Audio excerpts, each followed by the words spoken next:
Jimmy was of this place, the Hawaiian blood, great pride, and was one of those foundational guys. Jim and I played together, so I was a DB, Jim was an offensive lineman, he was a pulling guard.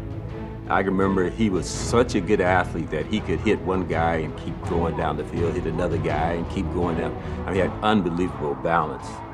For him to play for the University of Hawaii and do great things and be as decorated as he was as a Rainbow Warrior and then play for the Hawaiians, I mean, he's part of the two, you could make the argument, the two biggest football entities in the state of Hawaii's history. With a guy like Jimmy who could pull and change direction and do those types of things, it was easy to run sweeps because he could get out there and he could change direction and he could change direction and hit one guy and stay on his feet.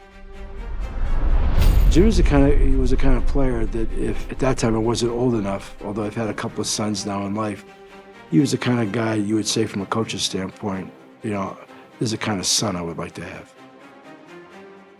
You didn't have time in those days to brag about yourself or how good you were. What you did on the football field was what spoke.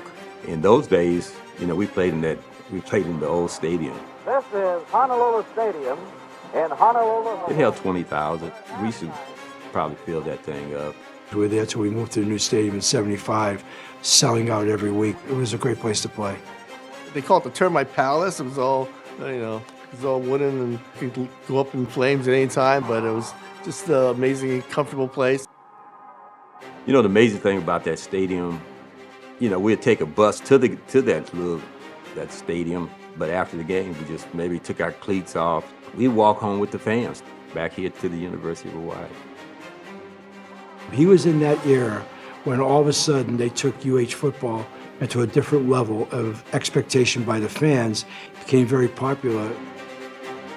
That relationship that you develop with the fans and talking about things, about the game. And that's kind of what I think what Hawaii is all about, is family and relationship. That's what Jimmy was all about.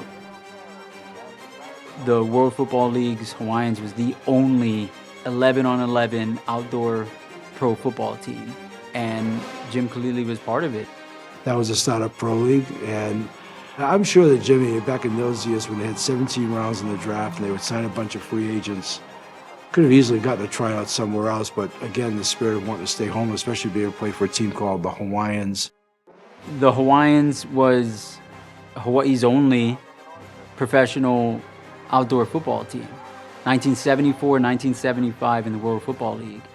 And it was a team that came into this upstart league and never returned. The league folded in 1976. Jim was one of those sort of legendary dames. Because he was so much about family, and when he wasn't practicing and on the field, he was with his family. But what a great player he was. I'm glad he's finally getting this opportunity to be recognized this way. It's well deserved.